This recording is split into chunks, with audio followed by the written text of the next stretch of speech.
So the Chinese shop usually caters for the local populace, right?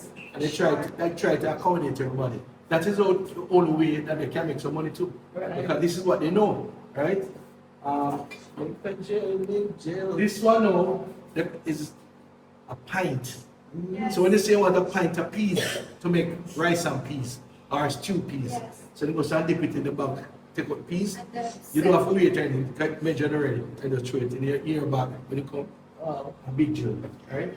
And every Chinese shop, it have a similar layout. That's why it is a miniature Miss Ching shop. I used to wear them too. Yeah.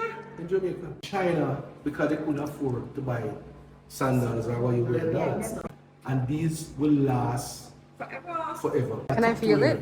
It makes a lot of noise. Yeah. His name is Kyak. Kyak. That's right. Can I like slap it? Yeah. Kyak. I remember that word, kyak. Kyak. Yeah. Traditional hot guard clothing. Cars are hand painted. As you can feel it. Feel it. Oh yeah? Inside and outside. Hand yeah. painted. So it's not machine. This is hand painted. I didn't know that, yeah. Yeah, hand painted. You can feel it and feel it. Oh wow. No. Are all these items donated? Donated. I feel like yeah, we have one of those. Yeah. It's value a lot of money. Oh, look at the detail too. The detail correct. Wow. Very intricate. Eh? Yes, I know. We used to have. So you know, so your finger was steady. Yes. And some sharp knives you have to cut. Yeah.